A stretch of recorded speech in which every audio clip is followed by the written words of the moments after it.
Okay, we're going to get started with the webinar. Thanks so much for joining me today. I am sharing my screen with you so you can see what I see. I'm going to go through a few slides today. And we're expecting a few more people on the call today, but we're going to carry on. And I'm going to actually, or I am recording this session, so I'm able to share this with anyone afterwards. I'll actually send it around to those of you who have registered. I'll send you the link to view it on YouTube. And I am also joined by my friend and fellow trekker, Sandy. Sandy is going to talk a little bit about her experience a little bit later on, but I want to say thank you, Sandy, for joining me today. No problem. Sandy trekked in 2018 last year with us, and she's going to share a bit more about her experience, which is going to be really great. So I do have you guys muted at the moment. So if there are questions or if there's anything, please type them in the questions box. I just tend to mute people just for the background noise and that kind of thing. But please feel free to type in that questions box. Let me know what you're thinking. Those questions come to me and I can see them on my screen. So we can address them as they come along. As far as who I am, my name's Amy Gibson. I'm the fundraising officer here at Cuso International. I've been here for 3 years. I love my job. I love doing what I do. I fundraise for a really great organization. And I have not only done this trek in 2018, but I fundraised for it as well. And when I'm not doing things around the trek, I am helping our volunteers to fundraise $2,000 as a part of their placement. So I have lots of experience in the fundraising realm and have lots of tips and tools and resources for you in that area. So that's a little bit about me. I'd love to get to know you guys better. So if you do want to share why you're motivated to do this or what's interesting about this trek for you, please type them in the questions box. I'm always interested to see, you know, if people have been to Peru or not, if it's a case that they're going back, if this is something that's been on their bucket list. I'm always interested in understanding why people want to do this. I mean, I think we all have our own reasons, and I think it's all very unique. So I'm happy to hear those responses and get to know you a little bit better too. As far as Cuso is concerned, we are an organization that's been around since 1961. We've been working to reduce poverty and inequality through our partners, through our volunteers, and through donors who support our work. We mobilize hundreds of professionals who work and volunteer, or not, obviously put in a lot of work, but they volunteer alongside our local partners to really create positive and lasting change. It's really a model where we're building capacity and building resiliency and really a skill building kind of model. So I think it's a model that is very interesting and works quite well. It really has been the foundation of our work for the last almost 60 years. So the challenge is a key part of our work, not only in around the world, but specifically in Peru. We've been working in the Andean region for a very long time. We have a very long history there, and our partners there are very strong, and we do see a lot of positive work being done and real results that are quite transformative. So know that when you join the challenge and you become a part of this, the fundraising that you do really does go to support our work. It supports the folks in Peru, our beneficiaries in Peru, mainly women and girls and youth. Is where we typically work in Peru, and really so that they can gain skills they need for employment, for their own economic development, for themselves and their community, and really it helps to strengthen their way of life as well. So they often use their culture and their day-to-day as a way to sustain themselves economically. So for example, the photos there on the screen, those are from a women's cooperative that we went to. and we visited them, and they were just the most lovely people. We had the best time. Um, I don't know, Sandy, if you have a comment on that, but they made us a beautiful lunch. They showed us their weaving. They allowed us to walk around their community and really learn more about how they live. And really their whole model around that was they're bringing tourists from the city out into a rural region. So we took a bus and we went out and saw their community. And the whole purpose of that really was to continue to share their culture, to show tourists what it's like to live in their community. And you could even stay there. And so it really enhances their employment and provides the women who are typically at home with children with a level of financial security, I would say. So, what were your thoughts on it, Sandy? Oh, it was a fantastic experience. It wasn't just one family, there were 14 or 15 families that were directly benefiting from that, where they had formed a Yeah, cooperative for it. Yeah, exactly. it was amazing. Yeah, just It to was. experience their daily life. Yeah. Yeah, and really they were so lovely and so welcoming and couldn't do enough for us. They made us the most beautiful meal and took us step by step through the weaving process, and we got to really learn so much from it. So that's something that is going to happen in this challenge as well. We do have a trip planned or is being planned to visit one of our local partners. So that's something that we'll be able to do again. So I'm excited to hear about how that's going to go. So now let's talk about the challenge itself. Who is it? It's Cuso International. That's us, and then Charity Challenge is our partner. Charity Challenge is the organization that uh, coordinates all of the in-country side of things. So in terms of recruitment and the fundraising, that's more on the Cuso side. And in terms of the planning and organizing of the actual trek, they are the experts in that. And so they do a wonderful job of that.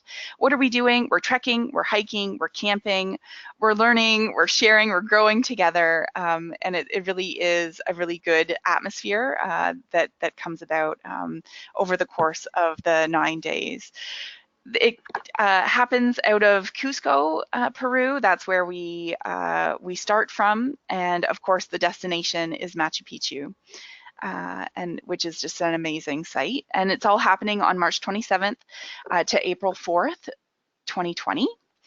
And why do we do it? I think well, people do it for a whole variety of reasons. A personal challenge, a way to give back to an organization, um, and I think people want to again, people have all different motivations for wanting to do this, but um, Amy wrote in a beautiful message that says that she loves to travel and she wants to do it in a more active and personal way.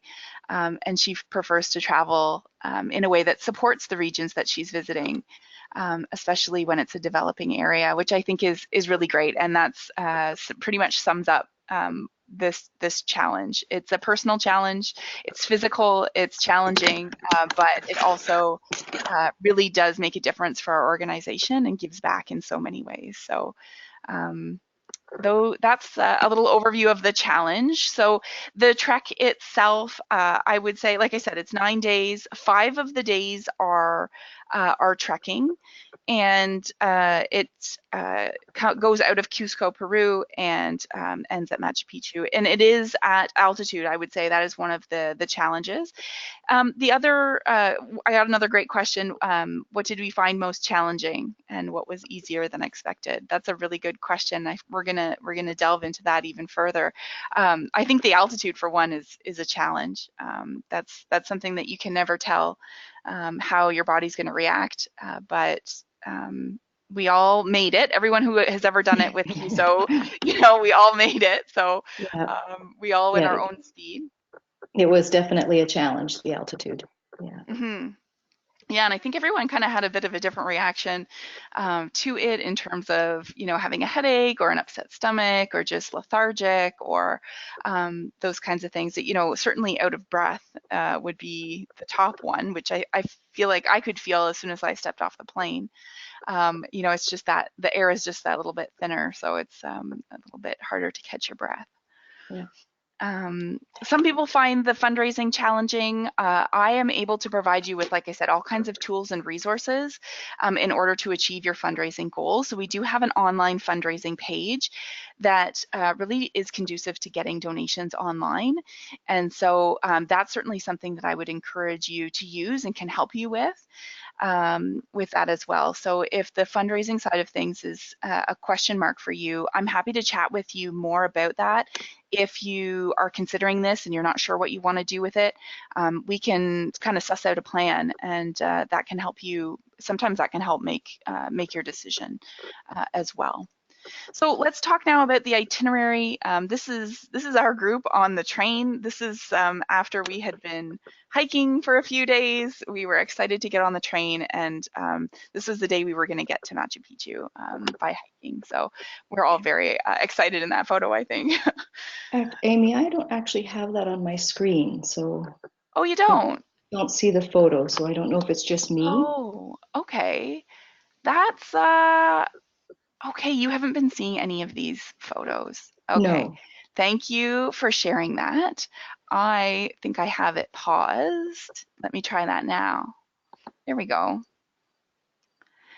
Can you see that now? Yeah, Ah, holding the Cuso okay. sign. That's us. All right. So that was my second slide. Let me just go through this about Cuso. There's the photo that I was referring to when we were talking about the women's cooperative that we went to visit. And that was during the weaving demonstration. We got to see and ask questions, and they really took us through the details of that, which is great. And we got to buy things after as well. So we got to really purchase directly from them, which again is really great to support them. Okay, so let's go now to here we go. Here's us on the train. Um, well, some of us anyways. Okay, there we go. So the itinerary itself. On March 27th is day one, and that's when we want you to arrive in Cusco. Typically before noon, people get there and we start to meet each other and that kind of thing. And then we had an opportunity to just either rest up that day or go and see the local markets or that kind of thing. It was really a time to acclimatize at the hotel in Cusco. And my experience was that I was feeling the altitude, but I did want to get out and see the city a little bit. I know, Sandy, I think you arrived in advance of the day one of our trip, right? Yes, yeah, we came in 3 days in advance, and I was very grateful for that because the altitude affected me quite a bit.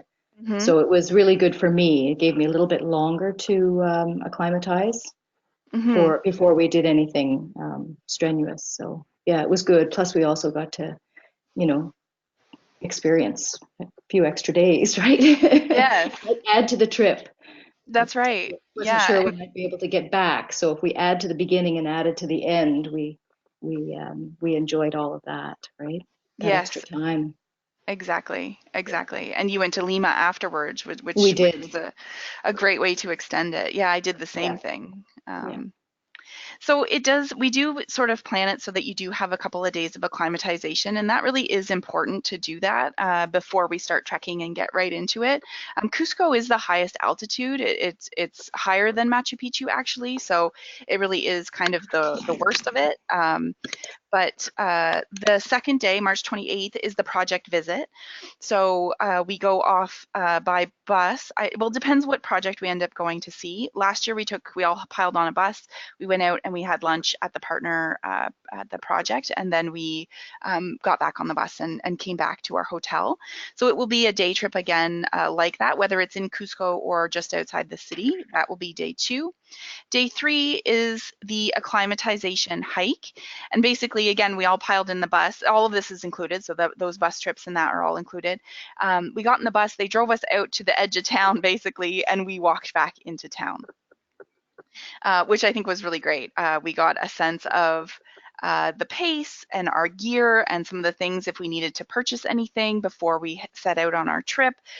Typically, like most people had what they needed, but there was definitely a time to test it all out and see if you needed to pick anything up. There's lots of outfitters and gear stores and stuff in Cusco if there's anything that you're missing.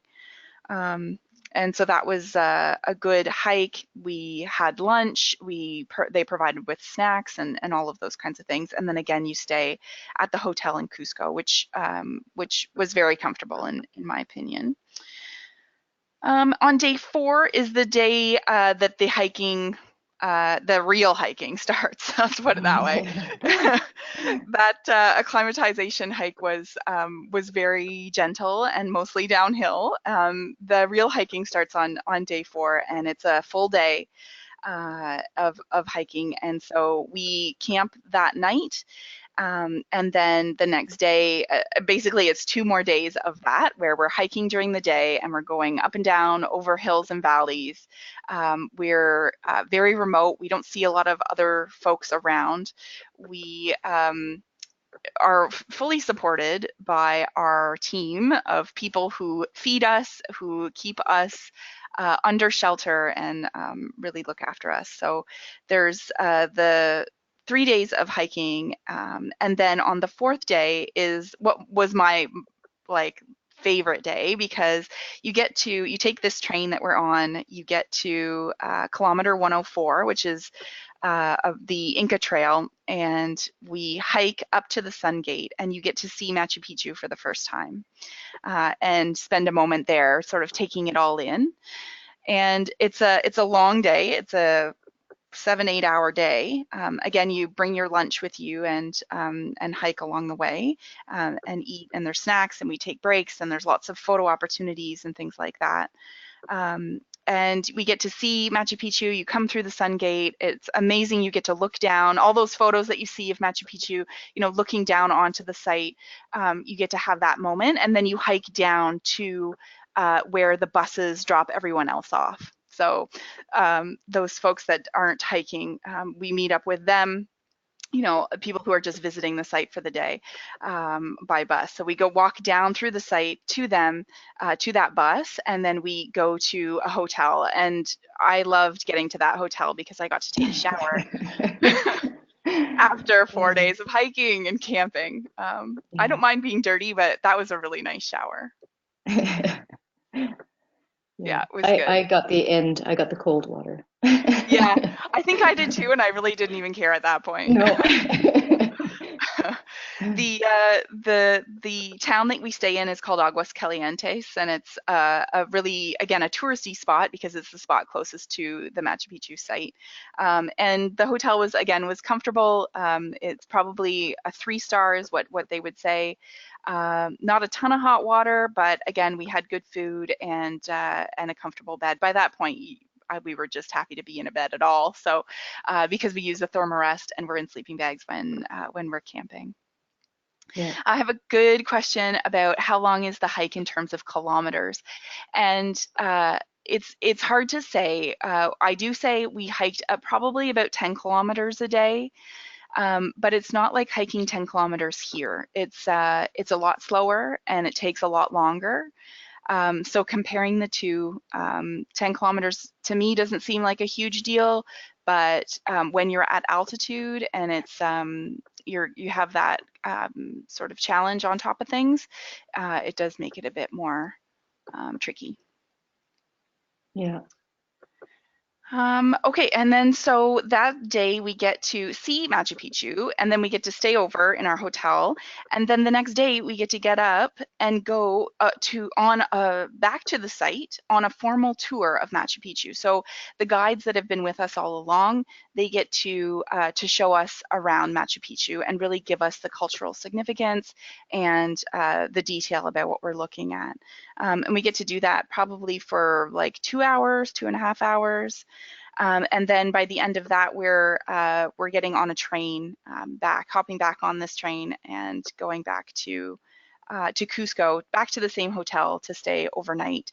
And then we also have a celebration dinner that night as well. So we really get to chance to celebrate our success. And then the next day, the final day, day 9, is you know, just breakfast basically. We get to wake up, and then people are hitting the road after breakfast on day 9.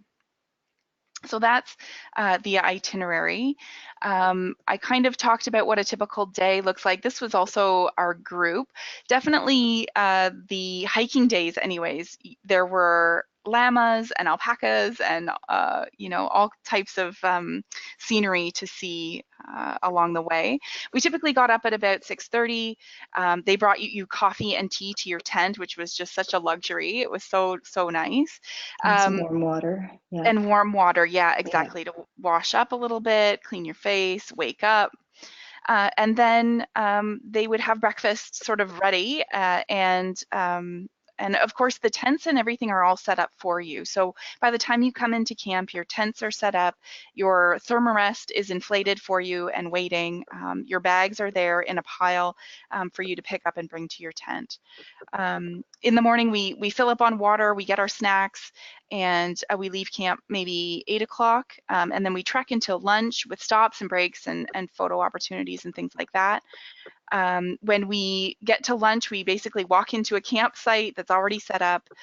There's a dining tent, there's toilet tents, and lunch is there ready, which is a cooked lunch. It's typically a warm lunch, and you also have access to your main pack at that time as well. So if you do want to swap clothes, or if there's something in your bag that you need, you can grab that, because when you're carrying with you, you're just carrying a small bag that has, your rain gear, your water, your sunscreen, your camera, just the essentials, and then your main pack goes on with the rest of the group. After lunch, you're continuing to hike until we stop for the day, and then dinner is there again, waiting for you. There's coffee and tea prepared. There's snacks when you come into camp and that kind of thing as well. Uh, yeah, so the hiking days are probably about 6 to 8 hours a day, but there's lots of stops and breaks and chances to take it all in as we go along. There's also because we're hiking in remote areas, like you can see in those photos, there's really nothing around. There's no one else around, and there's very few towns and villages around either. But sometimes we do walk by homes and small villages where the women will come out and they'll lay down a blanket and they'll put out some of the weaving that they've done or some things that they've picked up in the various towns. So sometimes they have food, they may have water or pop or chocolate bars or those kinds of things, but then they'll also have local goods, purses and scarves and tablecloths and all of those things that they weave there for purchase as well. I think what's really great about this route too is that there isn't a lot of people around, and it is very unique because you're on this alternate route and you get a sense of what it's like. Let's talk about the staff next. This is a group photo of some of the staff that was on our trekking day. You recognize those faces, Sandy? Yes. It's So wonderful. isn't it? Yeah. We had two local guides who were so knowledgeable, so interesting, knew so much about the culture and the history, and had so much to offer to us. It was amazing. We had one main guide who had lived in the city of Cusco for years and had stationed his family there, and again was very knowledgeable and was very well organized. We had more guides on the last day, who you can see in that picture, because there's a ratio of trekkers to guides that the site actually enforces. So that was great to have a few extra people. There's also a doctor. The gal in the white shirt in that picture is our doctor for all of the hiking days. and she was great. She was lovely. She looked after us. She looked after the babies. I don't know if you Oh, remember yes. one of Yeah. the spots we went by, like I was saying, the woman had put out her blanket and was there to sell her wares to us, and she had a small child, and the doctor actually had a chance to have a look over the child, because of course they wouldn't necessarily have access to doctors in the same way, living that remotely. Yeah. I'm pretty sure she picked up every single one of those children. Yes, it's Yeah. true. It's true. Yeah. It was so Yeah. It was amazing. wonderful. Yeah, Yeah. yeah. And then, of course, on top of these staff, there's also the cook staff and the camp staff who are, again, invaluable and do so much. They pick up your spirits when you need it. They're knowledgeable about the people and the culture. And they also double as our guide on the day that we get to really go through Machu Picchu. So on day 8, we get to really spend some time at Machu Picchu, and the guides that have been with us all along are the guides that we have through Machu Picchu, which is great. It gives a comfort level. You're able to ask questions, and you've developed a rapport with them already, which is great. Yeah. The food and accommodations. There's a great picture. So top right is Sandy chowing down on some breakfast. I wanted to include a few Lovely. pictures of the dining tent is there. You can see the various tents that are on the bottom right there. That's what one of our camps look like.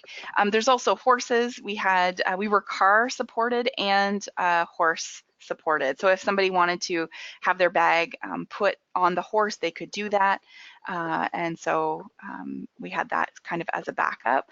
Um, as far as accommodations goes, like I said, it's 3-star generally accommodations in Cusco, which I thought was comfortable. It was a really amazing place, actually. It was a lovely, lovely hotel there, motel, I guess, or family-run operation. Yeah, Yeah, yeah, and yeah, the with food on site as well.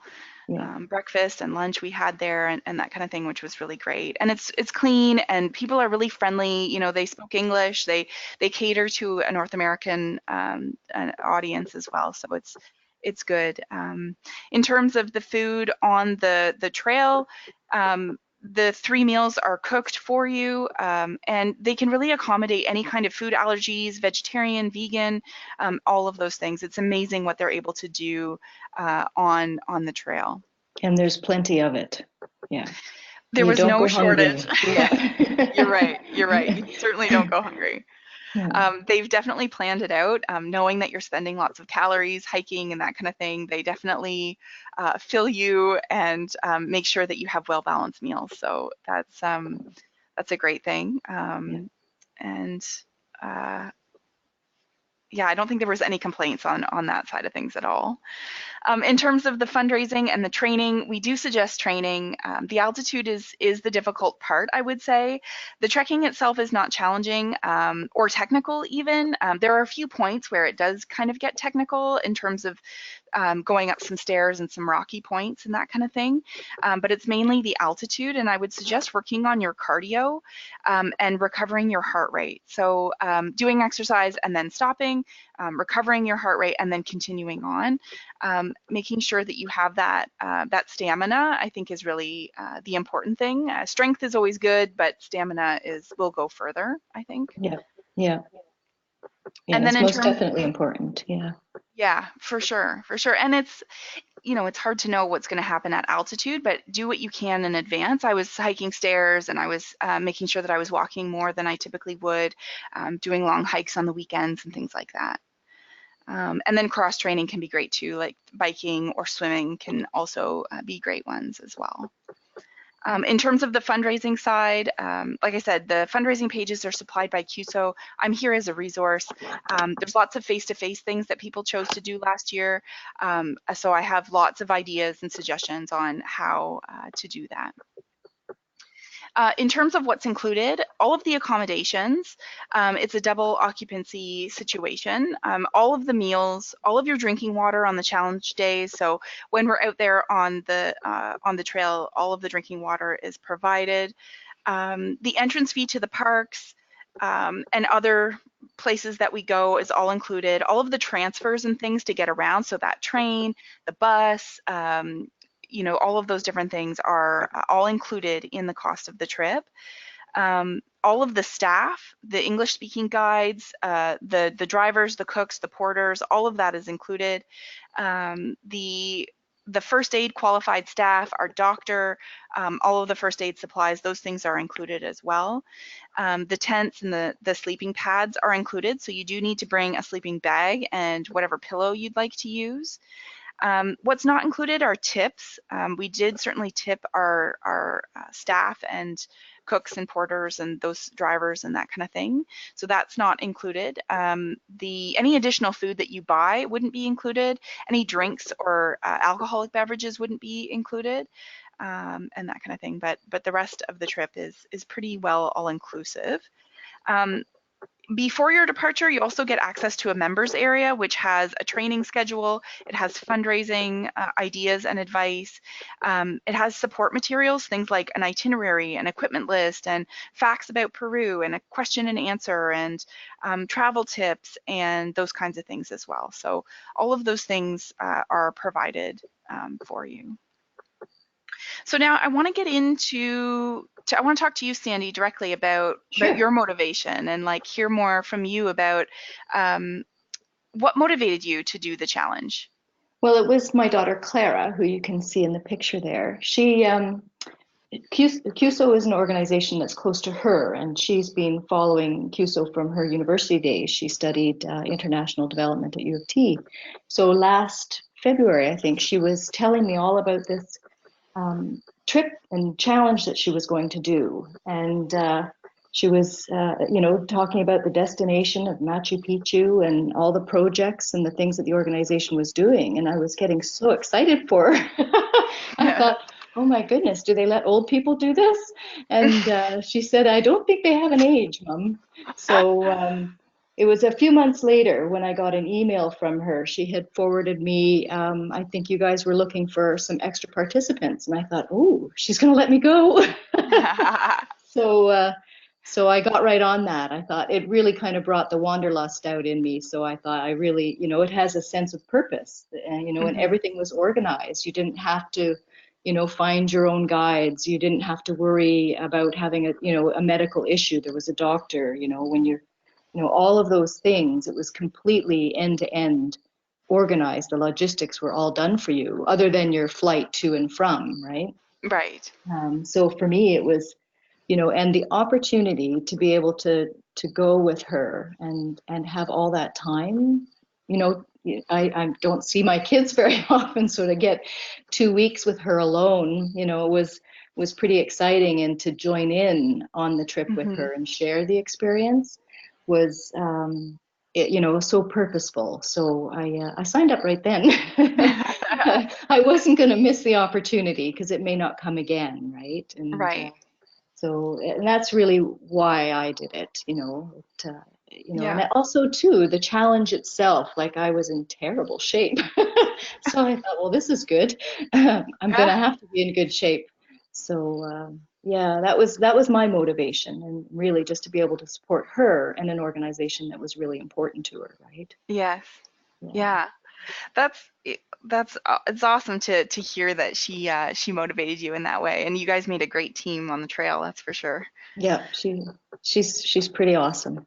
Yeah. I mean, she was miles ahead, but that's okay. We all go at our own pace. That's it. Yeah. Yeah. I'm used to bringing up the rear. We did a good job of that, me and We you. did. Yeah. Yeah. It was a good pace though. It was a good pace. You're right. Yeah. So I have a question from Amy. She's asking, what did you do to get in shape?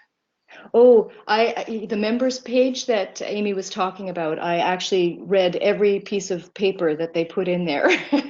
So, and I followed them religiously. The exercise regime is actually what I followed. I had did my booking 26 weeks before the trip, and I think the exercise regime goes for 16 weeks. So that gave me plenty of, breathing space. If I wasn't able to follow the first week well, then I had 2 weeks I could do that, that kind of thing. Right. So I actually followed that, and then added extra.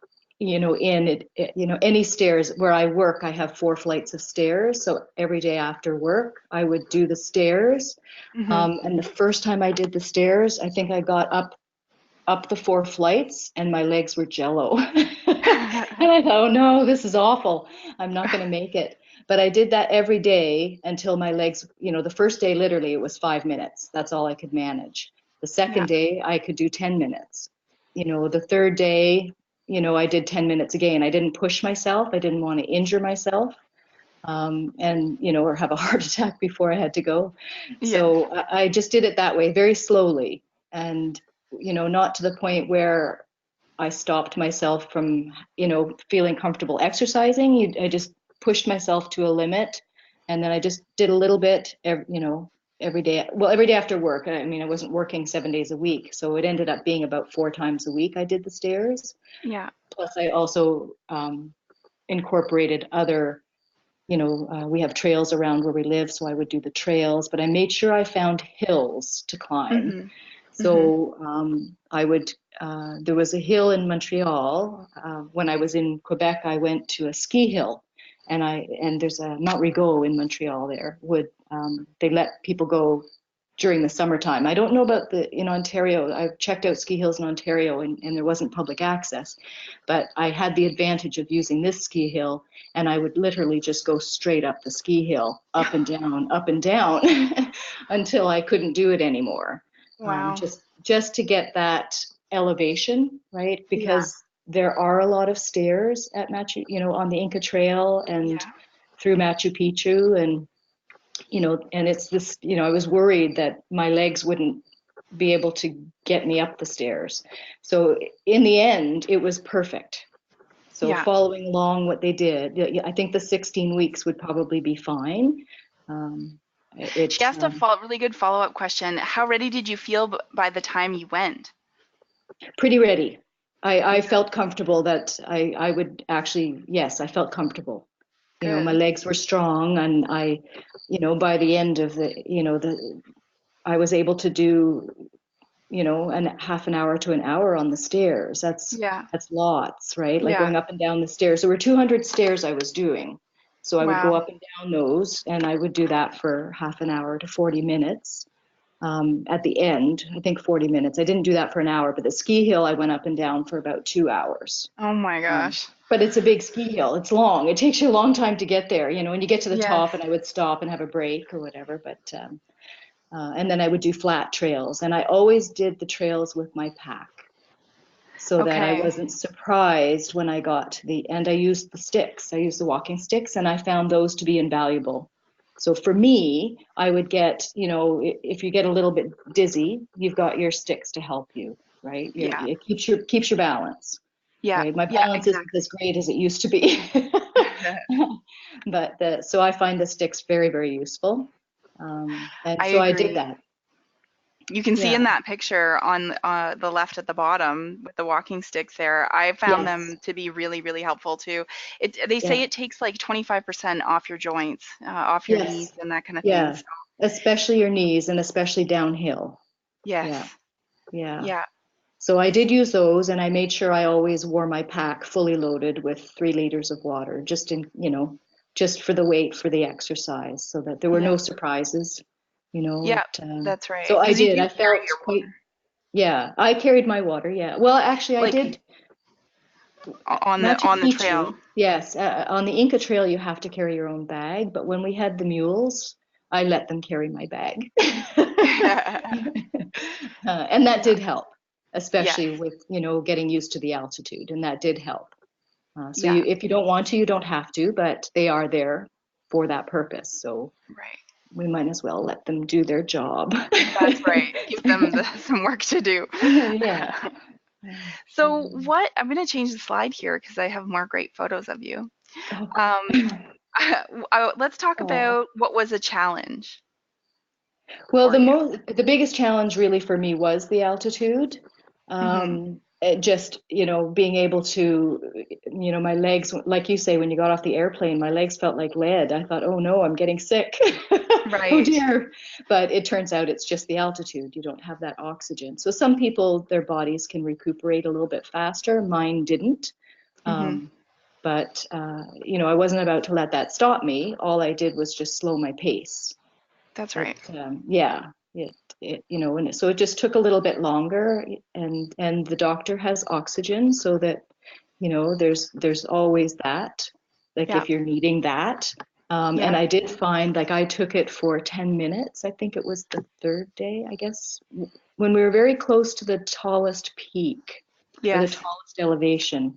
And that actually really made a huge difference. So from then on, I was actually able to recuperate much, much faster.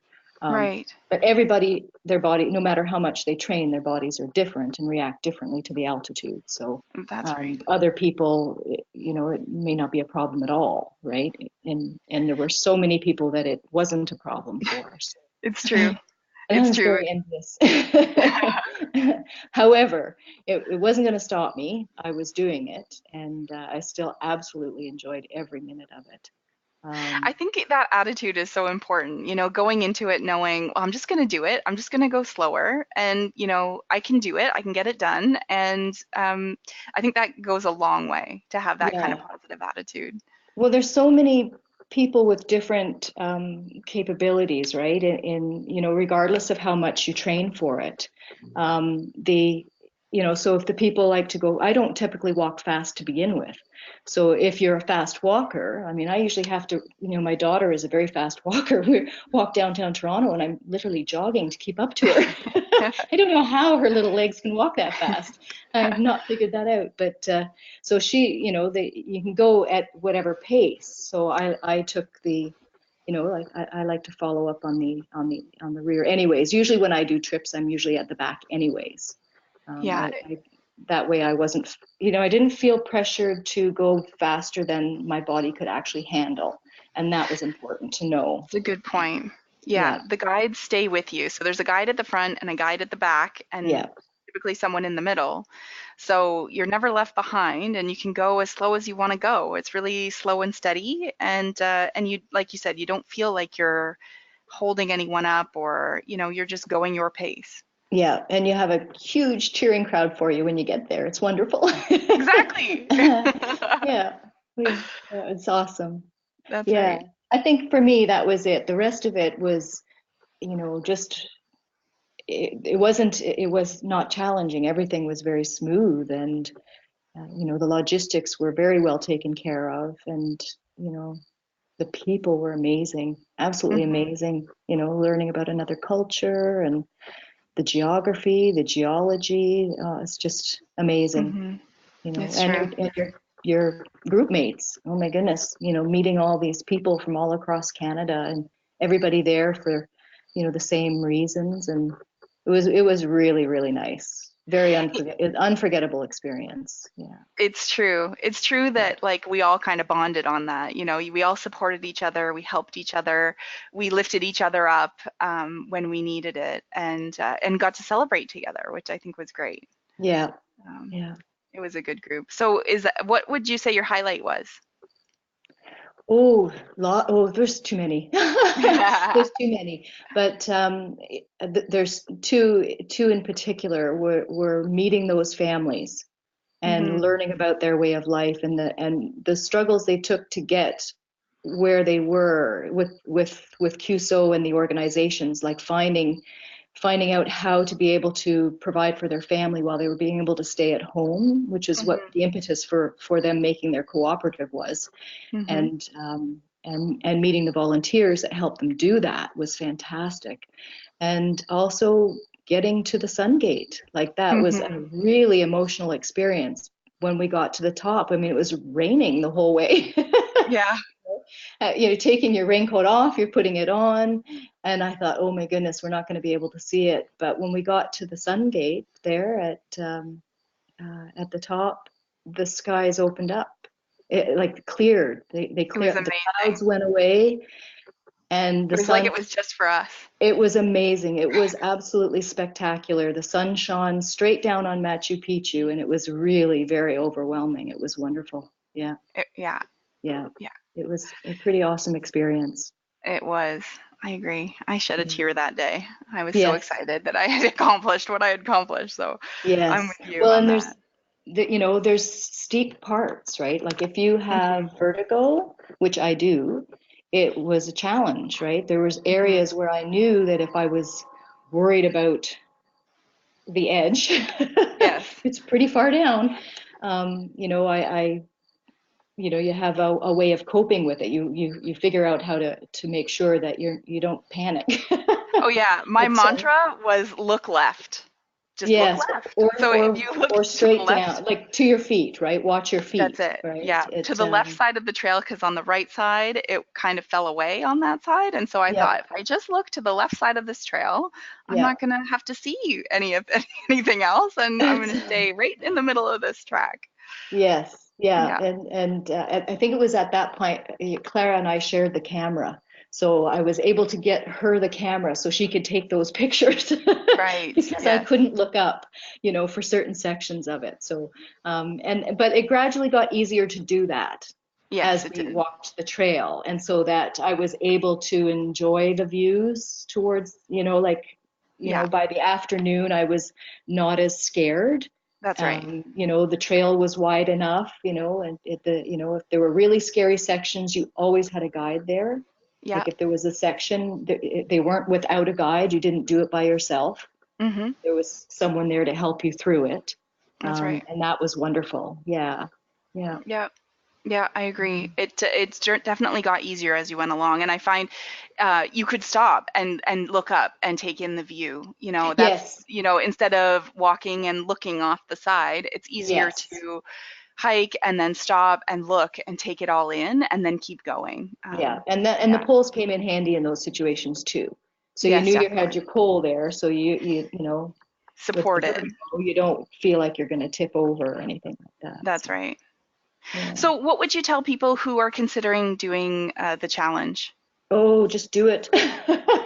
There's so many good and benefits to doing the challenge. Like you feel so good about yourself when you're done, and good about the people you're with, and just being able to experience another culture, but just being able to overcome the challenges, right? Like any of Hmm. those types of things that make you nervous or that might have stopped you from doing it. Just do it because you have that support network that's there for you. Like, you're not having to do it by yourself, right? And that's the Yeah. nice thing. Like even if you do go on your own and you have those, any concerns, the Hmm. group will help you through that, right? It's you It's know true. Yeah, you really and do bond with the group. yeah, and being able to do it with my daughter was pretty special. Absolutely special. That all that time you know, I got to see her in action, it was Yes. nice. Completely different context than you may have otherwise. Yeah. Yeah, well, we Yeah. we did a lot of, camping and things when they were younger, and we go out on trails and stuff like that with them. We were always, or fishing or whatever. We were always doing a lot of that, or a little bit of, you know, um, provincial traveling. And we did some one international trip with them, so they're amazing to travel with. They're really good Hmm. that way. But just as an adult, she's an adult, so it was really lovely having 2 weeks with my adult daughter to share, right, in her Hmm. excursion, right. I And let you her have do those all the memories yes, exactly. now. Yeah, yeah. Once in a lifetime. I mean, it could be just a once in a lifetime. I'd like it to be more, but Yeah. that opportunity to fulfill a once in a lifetime thing, it's Yeah. not to be missed.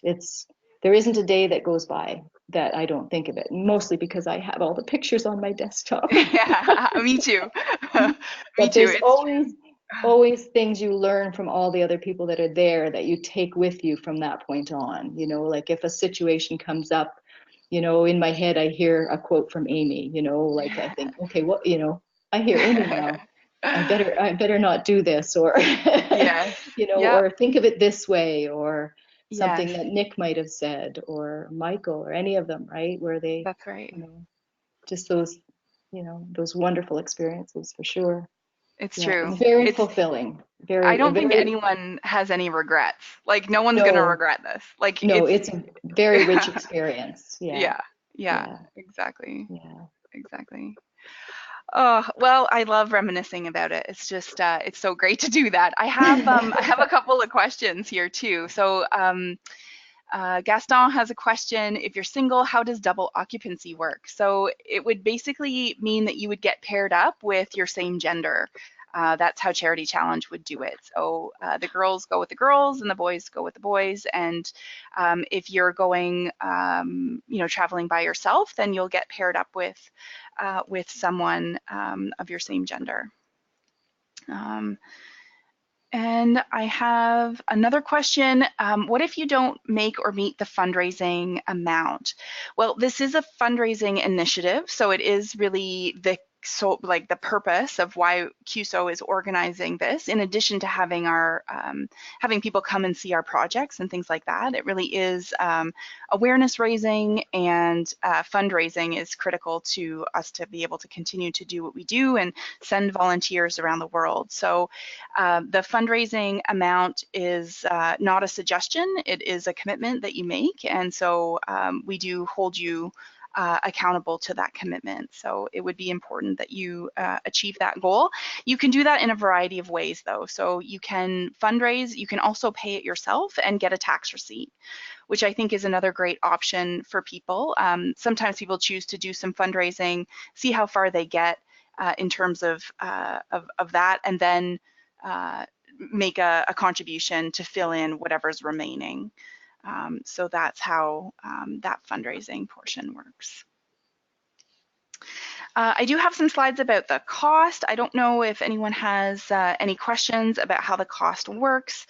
There's two models to choose from. The self-funder is where you pay $26.50, and that includes sort of the all-inclusive package of all the things related to the trip, except for your flight. In addition to that, you would fundraise $2,500. The Flexi Funder has you paying $16.50, which is less of a burden on yourself, but then the fundraising is $4,000, and so you reach out and do that fundraising or make a contribution. And again, the flights are all coordinated by each participant, so they can choose to, like Sandy said, come early, go home later, choose flights that work for you. It's up to you to whether you use points or whatever it is. Everyone has their own circumstance, so that is not something that is included. So those are the costs. Right now, we have a really great offer on.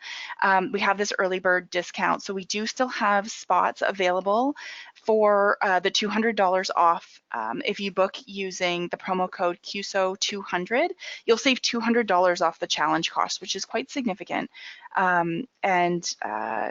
Yeah, so you can go to cusointernational.org/Cuso challenge, learn more there, and you can book as well there. So that is something that I would highly recommend doing, and not waiting on that too long, because we do have quite a few people register, but there are still some spots available for the discount. So I encourage you to do that. Any other questions? I think we're coming to the end of our time here. If you do have any questions, please contact me. There's my email address. If you have any questions for Sandy or have any other follow-ups, I'm happy to take those and connect you guys. Would you be interested in answering questions after the fact, Sandy? Oh, for sure. Yes, absolutely. Yes. Okay, Yeah. so if anybody does want to follow up with Sandy, please let me know. I can connect you guys, and she can share more about her experience and how it went for her and that kind of thing. I'm getting lots of messages here that say thanks to Sandy for sharing your story. Anytime, anytime. Yeah. It was my Um, pleasure. it's been great to reminisce and go through this, and I think that if you're considering it, it's certainly something that I recommend, that like you said, we look back on with very fond memories, and the Yes. tough parts fall away and the highlights shine through. Yeah. Well, part of the journey is to experience those tough parts, right? It's true. It's, yeah. It's called a Yeah. You're challenge for a challenging reason. yourself. Exactly. Yeah. Exactly. Yeah. Yeah. Exactly. Okay, well, if anybody has, like I said, any other questions, you let me know. I'm going to sign off for now. I'll send you the recording of the webinar and I'll send it around to everybody. And if you have any follow-up questions, let me know. I want to thank everyone for joining me today, and thanks to Sandy. Thank you so much again for taking the time today to join Oh, me, to share your experience, and we'll always have Peru. thank you for letting me share the experience. I'm quite happy to do that. Thank You're you. welcome. Okay. All right, we'll Bye. talk again soon. Bye-bye. Thank you.